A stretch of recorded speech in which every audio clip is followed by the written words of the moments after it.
पाकिस्तान और पीओके में भारत के 7 मई की रात एयर स्ट्राइक के बाद यानी कि ऑपरेशन सिंदूर की सफलता के बाद आज हो गई है एक सर्वदलीय बैठक। इस सर्वदलीय बैठक में किसने क्या कहा इसकी बात बताएंगे। सेना के ऑपरेशन सिंदूर के बाद सर्वदलीय बैठक में रक्षा मंत्री राजनाथ सिंह पहुंचे। उन्होंने ही इसकी अध्यक्षता की।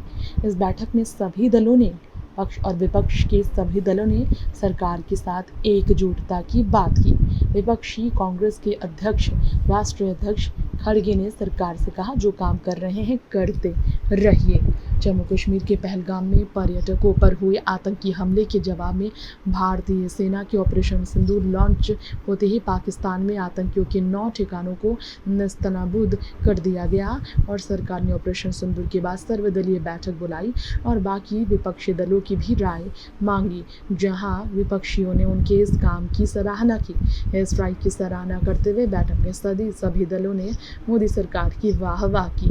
हर निर्णय, सेना की हर कार्रवाई में साथ देने का फैसला भी उन्होंने लिया। जी हाँ, विपक्ष ने ये कहा कि हम हर स्थिति में आपके साथ हैं। मुख्य विपक्षी पार्टी कांग्रेस की राष्ट्रीय अध्यक्ष और राज्यसभा विपक्ष के नेता मल्लिकार्जुन खड़गे ने पीएम मोदी की इस बैठक में शामिल न होने का मुद्दा भी उठाया। मौके पर खड़गे ने बैठक में कहा, जो काम कर रहे हैं करते रहिए, हम आपके साथ हैं। राफेल माल गिराने के पाकिस्तानी दावे का भी जिक्र उन्होंने किया, लेकिन किसी ने भी इस विषय पर सरकार से जवाब देने को नहीं कहा। सर्वदलीय बैठक के बाद बाहर आए कांग्रेस अध्यक्ष ने कहा, हमें जो बताया गया हमने वो सुन लिया, हमने सरकार को समर्थन दिया। इस घड़ी में सरकार के साथ हैं। पीएम को शायद लगता है कि वह संसद से ऊपर है, जब वक्त आएगा तब बात करेंगे, लेकिन अभी इस घड़ी में हम किसी की आलोचना नहीं करेंगे।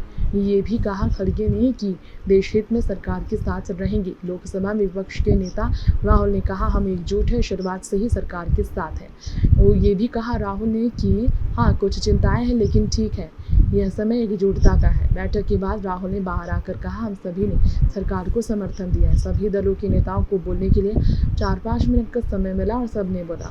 समाजवादी पार्टी ने भी सर्वदलीय बैठक में पीएम की गैर मौजूदगी का सवाल इस बैठक में खुलकर उठाया। मौके पर ऑल इंडिया मजलिस-ए-इत्तेहादुल मुस्लिमीन की प्रमुख असदुद्दीन ओवैसी, राष्ट्रवादी कांग्रेस पार्टी की सांसद सुप्रिया सुले ने बठिंडा में फाइटर जेट मार गिराए जाने वाले दावे से संबंधित सोशल मीडिया पर वायरल पोस्ट का मुद्दा भी उठाया। बैठक की शुरुआत में सरकार की ओर से रक्षा मंत्री राजनाथ सिंह ने भी ऑपरेशन सिंदूर के संबंध में जानकारी दी। हालांकि रक्षा मंत्री ने इस बैठक में ऑपरेशन डिटेल नहीं दी। सभी पार्टियों के नेताओं ने सरकार के साथ एकजुटता व्यक्त करते हुए कहा, हम साथ हैं। बैठक के बाद बाहर आते ही संसदीय कार्य मंत्री किरण रिजिजू ने भी इसे अच्छा बताया है। कहा कि ऑपरेशन अभी भी जारी है, इस पर अलग से ब्रीफिंग नहीं हुई। ये बहुत संवेदनशील विषय है। सभी ने पूरी गंभीरता से अपनी बातों को रखा। ऑपरेशन सिंदूर को लेकर पूरे देश की राजनीतिक पार्टियों की एक लाइन में बयान बहुत अच्छी बात है।